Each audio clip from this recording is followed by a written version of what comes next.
अब मैं अपने हर दिल अजीज़ डीएमओ जनाब रमेश चंद्र जी से बहुत ही अदब के साथ ये दरख्वास्त करूँगा कि आप माइक पर आएँ और अपने तासुरात से नवाजें। जनाब रमेश चंद्र जी, डीएमओ वाराणसी। 2020 के हज यात्रा के शुरू होने की जो पहली कड़ी है, इस आयोजन में शिरकत कर रहे हमारे शहर मुफ्ती साहब, इस मदरसे के मैनेजर साहब, आपसे मेरी ये दूसरी मुलाकात है और यहाँ उपस्थित सभी सम्मानित जन, जब हमें अपने विभाग की तरफ से एक पत्र मिला कि इस बार हर ज़िले में 2 मदरसों को, कम से कम 2 मदरसों को, और यह कोशिश रहे कि वो मदरसे अनुदानित हों, उनको आप हज फैसिलिटेशन सेंटर या ई सुविधा केंद्र के रूप में डेवलप करेंगे। ठीक है, आदमी डेवलप कर लेगा। उसके आगे था कि इसमें जितनी भी बुनियादी चीज़ें स्थापित की जाएंगी वो मदरसे की तरफ से होंगे। उसके बाद जितने भी आवेदन पत्र होंगे उसमें जो भी डॉक्यूमेंट्स लगेंगे उनको फ़ोटो स्टेट कॉपी या जो भी कराया जाना है वह भी हाजियों को मुफ्त में की जानी है। तो थोड़ा सा ये लगा कि ये कैसे होगा। हम यदि किसी मदरसे के को ये कहें, वो मदरसे वाले फॉलो करें न करें, तो थोड़ा सा मेरे लिए तकलीफ देह था ये। फिर हमने सोचा कि नहीं, ये तो जैसे हिंदू धर्म में होता है कि पुणे का काम, अब यहाँ पुणे को जिस शब्द से भी लोग नवाजते हैं वो तो मुझे नहीं मालूम है। इस काम में तो जो अच्छे लोग होंगे वो जरूर भाग लेंगे। तो नियमतः ये होना चाहिए कि हमें एक मैनेजमेंट कमेटी की मीटिंग बुलानी चाहिए और मुझे ये पूछना चाहिए कि भाई किसके यहाँ इंफ्रास्ट्रक्चर है और किसके यहाँ नहीं है, पहली चीज़। और दूसरी चीज़, कौन मानसिक रूप से तैयार है। सिर्फ इंफ्रास्ट्रक्चर होना ही नहीं, कौन मानसिक रूप से तैयार है। लेकिन इन दोनों बातों को दरकिनार करते हुए हमने 2 मदरसों का नाम लिया। हालांकि ये दोनों मदरसे ये ना समझें कि एज ए प्रशासनिक व्यक्ति के आधार पे हमने डिसाइड कर दिया। हमने आपको इसके काबिल समझा, इसलिए हमने आपका नाम दिया। जबकि उसमें 23 अनुदानित मदरसे हैं, हमारे यहाँ 62-63 आलिया मदरसे हैं। उसमें आलिया मदरसों को भी आप नामित कर सकते हैं, लेकिन हमने आप लोगों को नामित किया और आप लोगों ने जितनी बेहतर यहाँ पे इंफ्रास्ट्रक्चर डेवलप किया है, नो डाउट प्रदेश सरकार की जो भी इच्छाएं हैं आप लोग उसमें 100% खरे उतरेंगे, इसमें कोई शक नहीं है, हमें विश्वास है। दूसरी बात, जो मैनेजर साहब अभी एक चीज़ कह रहे थे, मैं ये अक्सर जब ट्रेनिंग में जाता हूँ, हज की ट्रेनिंग में, तो मैं एक ही बात कहता हूँ। मैं बहुत लंबी चौड़ी बात कह भी नहीं पाता, और लिखने के लिए आप किसी भी टॉपिक पे कहिए, मैं बहुत लंबे समय तक लिख सकता हूँ, लेकिन बोलने में मुझे लगता है कि जितना जल्दी समेट दिया जाए वो बेहतर है। क्योंकि नौकरी में आने के बाद बोलने की आदत कम हो जाती है, सुनने की आदत ज़्यादा हो जाती है, उसका भी असर है। आप जिस परिवेश में रहेंगे उसका असर होता है।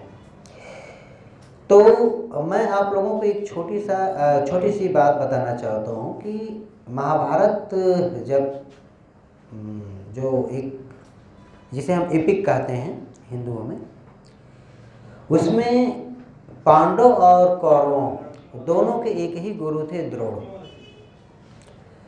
वो एक जैसे चैप्टर होता है ना, तो आजकल तो चैप्टर डिसाइड है। पहले क्या था कि ये मानी जाती थी कि एक व्यक्ति की उम्र 100 साल है, उसमें पहला उसका अवस्था है 25 साल की, वो विद्या का अध्ययन करेगा। उसमें एक है श्लोक कि प्रथमे न अर्जिते विद्या, द्वितीय न अर्जिते धनम, तृतीय न अर्जिते पुण्यम, चतुर्थे किम करिष्यति। तो दोनों पांडव और कौरव दोनों को जब शिक्षा दे रहे थे गुरु द्रोण, तो एक वाक्य वो सिखा रहे थे, जैसे आजकल हम लोगों को आता है ना नैतिक शिक्षा, सत्यम वद, वो सिखा रहे थे। सभी लोग सुना दिए सत्यम वद, युधिष्ठिर को याद ही नहीं हो रहा था। वो सत्यम वद सुना ही नहीं पा रहे थे, लगभग सालों बीत गया। तो द्रोण ने पूछा, यार तुम्हारी समस्या क्या है? 2 ही शब्द है सत्यम वद, अगर तुम इसको नहीं सुना पा रहे हो तो आगे क्या करोगे? तो युधिष्ठिर ने कहा कि गुरुजी ये याद करके सुनाने वाली चीज ही नहीं है। जब तक आजीवन हम सच ना बोल लें फिर सत्यम वद का क्या मतलब है?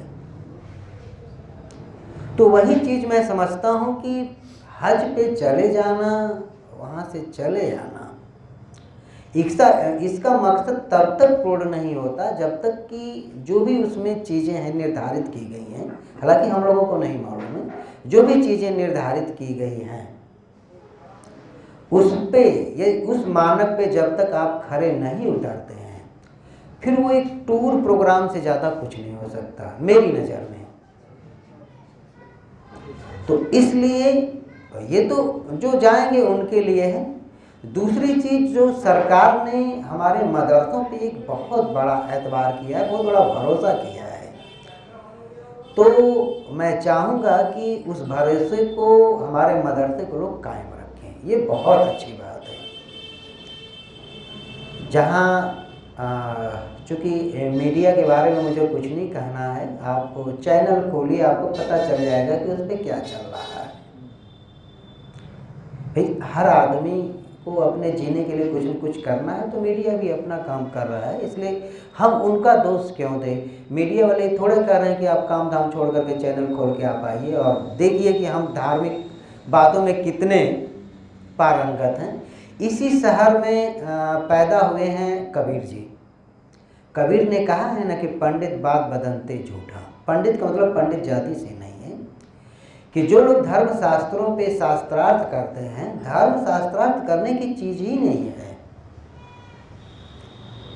अब जो लोग हज पे यात्रा पूरी करके लौट आएंगे, आप उनसे जब मिलेंगे, आप उनसे कहेंगे भैया 2 शब्द कहो, तो व्यक्त नहीं कर पाएगा, वो रोने लगेगा। क्योंकि जो चीज़ व्यक्त हो जाए फिर वो चीज़ ओरिजिनल रही नहीं, वो अव्यक्त चीज़ है। प्रेम की भाषा हमेशा निशब्द होती है, उसमें शब्द नहीं होते हैं। तो इसलिए जो मेरा अपना यहाँ के लिए जो गुजारिश है कि जो भी लोग आएँ, आप उनका भरपूर सहयोग करें, मीडिया में प्रचार प्रसार करें, पम्पलेट छपवाएं, कोई दिक्कत हो तो हमसे मिलें। किसी भी प्रकार की दिक्कत के लिए हम एनी टाइम हाजिर हैं। हम आप पे भरोसा किए हैं और नो डाउट यहाँ अच्छे मदरसे हैं। तो जिस तरह अभी पिछली हज यात्रा समाप्त हुई है बिल्कुल एक नए कलेवर में, उसमें कहीं कहीं हमें लीक से हट कर के काम करना पड़ा और करना पड़ता है, वो हमारी मजबूरियाँ होती हैं। अगर हम लोग उतने थोड़े से यदि हम लोग टाइट ना हो तो व्यवस्थाएं जो है लुंज पुंज हो जाती। इसलिए यदि कभी कभार हम लोगों के आदेशात्मक कोई भी पत्र या लेटर आते हैं तो आप लोग उसे अन्यथा न लिया करें। अगर मैं किसी दूसरे विभाग में रहता तो मैं क्या आप लोगों को पत्र भेजता? कतई नहीं भेजता। तो इन्हीं सभी बातों के साथ यहाँ के प्रिंसिपल साहब की अच्छी सेहत के लिए हम दुआ करेंगे और चाहेंगे कि उनकी जगह, मतलब जैसे वो मान लीजिए हॉस्पिटल में रहते हैं तो कोई जानकार व्यक्ति जो अच्छा व्यवहार करने वाला हो। कभी कभी होता क्या है कि हम अपने विषय में बहुत अच्छे पारंगत होते हैं, बहुत अच्छे शिक्षक होते हैं, लेकिन सामने वाले को हैंडल नहीं कर पाते हैं। कोई गर्म होकर आया तो उससे ज़्यादा हम गर्म हो जाते हैं, वो चीज़ नहीं होना चाहिए। ठीक है, तो किसी ऐसे व्यक्ति को उनके आप सहायक नोडल ऑफिसर बना लें जो उर्दू वगैरह की जानकारी रखता हो, और बाकी सब चीज़ें ठीक है। और कंप्यूटर में और कोई दिक्कत हो तो आप लोग हमें बताएं। हालांकि आपका मदरसा नो डाउट यह काम पा करके मतलब बड़ा खुश महसूस हो रहा होगा, ऐसा मुझे लग रहा है। इन्हीं सभी बातों के साथ आप सभी लोगों का धन्यवाद।